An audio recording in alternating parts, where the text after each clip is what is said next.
Hi, welcome back. Welcome back. We're going to have some conversations today about a tough topic. It's shame and how shame keeps us in secrecy, and that doesn't lead us out of our hiding, but how the incredible power of connecting to others helps pull us up out of that loneliness and despair.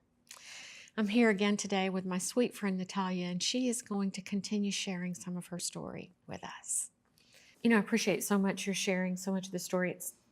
You always just astound me at the kind of wisdom you've been able to put together, the life wisdom you've put together for yourself as you've gone through your journey, and with not a lot of help, not a lot of therapy, not a lot of, you know, um, you just have a very particular wisdom about life that I honor so much. And so, just to be clear, because I think it's important as we're really trying to open up how shame impacts our lives, how shame impacts a survivor's journey. You talked about secrecy. You couldn't talk about what had happened to you. You couldn't even admit, if I remember correctly, I don't think you said this today, but you never even told your brother and sister that your husband had cheated. Oh, my dad doesn't know. My brother doesn't Like, know. doesn't. They Current. too don't know. 10 years later. Yeah. They don't know. Yeah. It's been like 6 years that they still don't know. My mom knew because my mom, I told her because she was gonna help me move to Texas, so I kind of had to tell her what was going on. I didn't tell my dad I was getting into a divorce until like later. I was already divorced when I told them.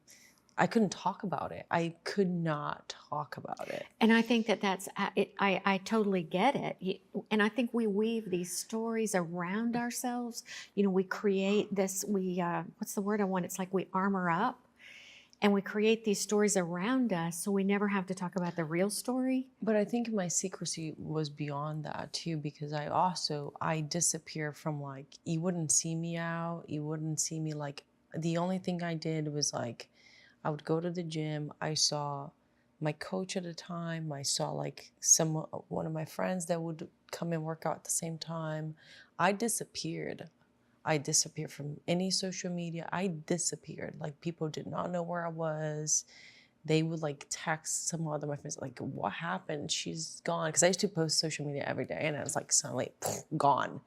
And I disappeared. Like, I would shop in different cities so I wouldn't bump into anybody. I literally did not want to see anybody. And I spoke to very few people. When I went away, I didn't, if I would talk to my friend like every day, but sometimes it was like just text messages.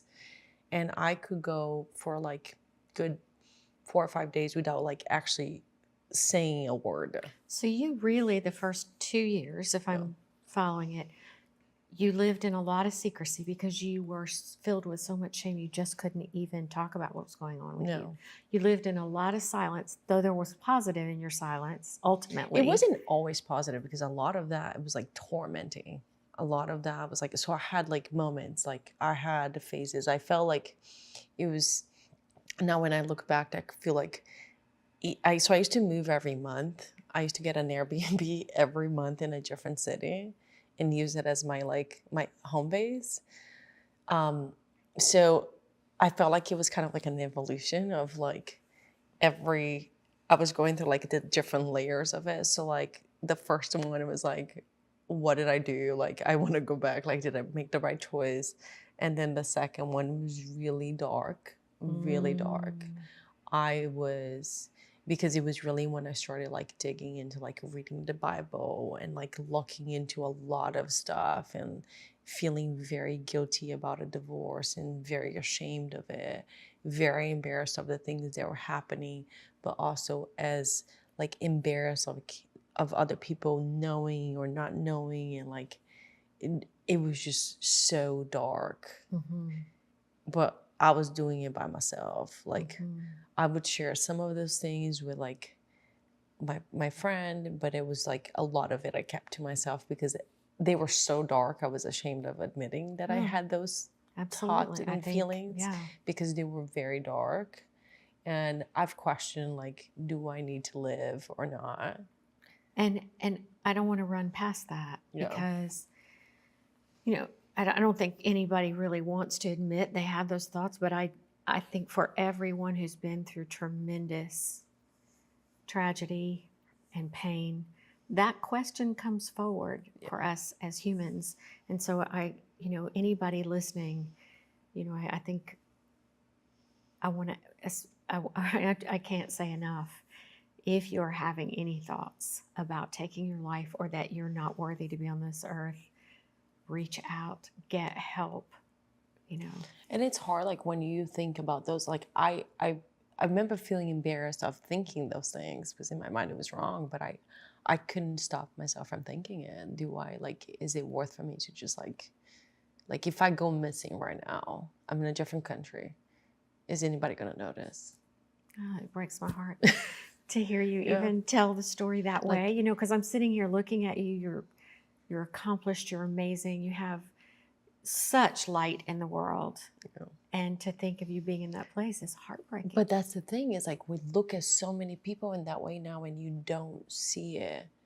Well, I was determined not to let anybody see it. That was my secrecy. But I think everybody that's in the place that is keeping it together, you don't want people to notice you falling apart. Mm-mm. I did not want people to see me. I'm already ashamed and embarrassed, but you're not going to think I'm weak. Oh, God. Okay? Like, I am ashamed and like, embarrassed, but so I am not weak. I still had something there that was keeping me. But I'm so you have this like mental struggle where you like, you trying to fight, and I think some people like you eventually you give up, you give in, or whatever that is, that it really consumes you, that you move forward with that, like those feelings. But I've had thoughts and it became really dark, and I would kind of go up, and then towards like half of it I was able to kind of feel a lot better.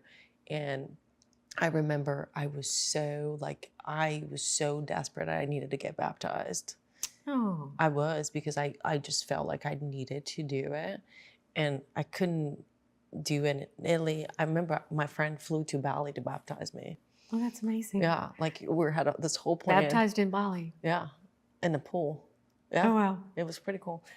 It was really special because it was her too, and just having her support and her being there was a big thing for me. And I moved back to the US. I didn't have a plan, and I came to Florida. And when I got to Florida, I was just too struggling. And I was just feeling, so like now I'm in a new city and I have to figure out how to build my life, and I'm still afraid of talking to people. But I now wouldn't know it. But I kind of got over that a little bit better. But I was too afraid of talking to people, and I was working from home. So like I didn't really have a reason to get out, but like I had these things of like, I've always had this like conflict with myself, like stay home. No, you gotta move.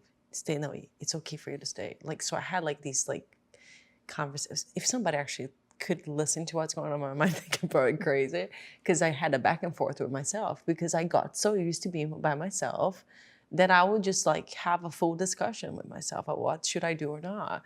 And it's like the good and the bad kind of going in my mind. And I remember I was like, I'm gonna get a part-time job just so I'm forcing myself to be around people. And I started working part-time just to be around people, and I did it. And you had agency to help yourself to do that. But it was hard.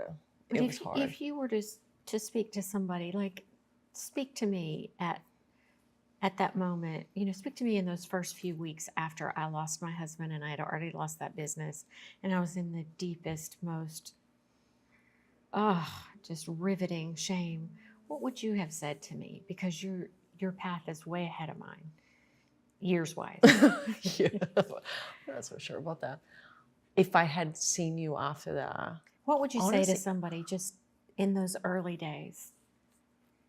I would probably just say, like, cry. Feel what you need to feel right now.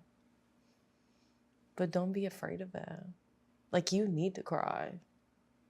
You need to feel like the loss. Because if you shove it under the rug, it's gonna come out. 'Cause I try to do it and it doesn't work. It's gonna come out. My first year was like just pretending nothing happened Mm-hmm. right after. And when it hits you, it's going to hit you a lot harder because you didn't deal with it. I would say like you got like cry. It's like, I can't fix it for you. Mm-hmm. I'll be here for you if you need to cry. That's another point, and it's not an easy point to grasp, because I think everybody feels like they've got somebody somewhere who cares about them a little bit, but nobody can do it for you. Yeah. I can be sitting next to you while you do it. And I'm going to sit with the tissue and I'm going to be here and I'm going to be messy with you. Or I'm going to stay outside and wait for you to do it. I'll be around and I'll do whatever you need me to do. And I'll clean, I'll cook, I'll do everything for you while you fall apart. Mm-hmm. But I'll be here for you to help you pick up in that way. But I can't cry for you. Yeah. I can't do like in your mind. And I think that's like the secrecy is you hiding from people that you feel like crap. Well, that it's you the feel judgment, shame. your self-judgment, and it's reflected back on you because that's all that's in your head. And so you're judging yourself, so then you just fold in even more. But I think that's the part. It's like, if you tell me right now, if you start crying right now, I'm not going to judge you. Because I'm going to be like, I'm here whenever, like, I'm here. You can cry as much as you want. I don't care if you ugly cry, what the reason is. I always ugly cry. And I'm like, I'm here. Like, I don't care. Even if it was the most stupid thing. Because the way things, we could go through the same thing and affect us completely differently. Absolutely. And I can't judge how you're going to respond to it. And if you had told me that all these terrible things were going to happen to me and that I wouldn't be able to find my way out for 2 years, that I would really sit in secrecy and silence. I mean, you start little bits, but the shame was overwhelming. It is. If you had told me that it would take me that long, I would have said, no way, I'm stronger than that. I got this. I'll figure a way out. I've got skills. None of that worked. It really took me time grieving my grief, managing, asking the questions. And when I say managing, shrouded in shame, asking the questions. It's the way of management. It's like you're managing to keep it together. Yeah. In a way. And it's so conflicting, right? And that's the thing, like, it can even sound like you saying the opposites, but like it's a balancing act. You balancing being completely like crumbled up with like keeping it together, and you're stewing shame and you're trying to balance it out, like how you show up to your family and society, work, all of that stuff. But you have to deal with the shame. It's otherwise it will always be there. And you're going to have to figure out how to manage. You can put it aside for a little bit. It will come to visit it eventually. Because something else is going to happen and you're going to feel shame. Or something's going to remind you and you're going to feel shame again. It's going to happen. And if you always pretend it didn't happen and just keep it okay for everybody else, at some point you're going to fall apart. So do you think, I'm just sitting here thinking as I'm listening to you, do you think that when you are vulnerable enough to come forward and begin to share pieces of your story, that's part of what causes the shame to fade? Yeah, because now you normalize your shame. Now you're like, so before I could not say the word divorce. Now anybody would ask me like, yeah, my divorce, my husband cheated on me. I'm like telling everybody, I just met you. Oh yeah, my husband cheated on you. I'm like, I don't know. Like, it's not a big deal anymore. Because it's like, it's not this big monster anymore. It's been in my life for 6 years. Mm-hmm. So I would tell anybody like now, oh no, this is what happened. I got sick of this. I would tell anybody. And you're like, oh my God. And like, I'm saying like, I just told you I ate a burger for lunch. Because it's not that big of a deal anymore. I'm not there. I'm not there with mine, but I'm on the climb out. I don't talk about it as freely as you do. And I feel like I make people uncomfortable because it is so heavy. And but again, that's self-judgment. I think it's different when there's death because people don't know how to say it. They don't know how to respond. Like they don't It's know awkward. how to respond. I think that's it's a very heavy because there's really nothing that could fix that. But it's really not about how Yeah. anybody responds to me or what's Yeah. on the other side of me. It's It's you. my journey out at this stage, and just learning and being willing to say all the ugly truths of what happened and what it feels like and how I'm dealing with it. I'm just now Yeah, more comfortable doing but that. if I had to look back at where you are now, like 3.5 years, I couldn't talk either. Like now I can, but I'm like when I was 3.5 years in, I could not talk about it. I would talk about it to people that I had a little bit more of a relationship. Now I would tell a stranger. Like I just met you, the topic came up for whatever reason. I'm telling him right now. Yeah. Like, oh yeah, let's just like It's squirt just this away part and right parcel now. of me. This is who I am. Yeah. You know, this is the mess that comes with it. And I'm Yeah. okay with that. So as we're wrapping up today, and thank you so much again for sharing so much of yourself and your journey. You know, I love that you say, I'm okay with it. I've got this story, I've had shame, and I'm okay with it. I'm saying, I'm not quite okay with it yet. You know, I'm not It's quite all the way in there. So to steal another phrase from you, I'm gonna end with saying, it's okay not to be okay. It is. It is okay not to be okay. Natalia, thank you. What a great conversation we had today. Thank you, Natalia, for being so willing to be vulnerable on this show and to share your journey. That really takes a lot of courage. We're thankful for what you shared with us today. Join us next week as we delve into the power of courage in our survival journeys.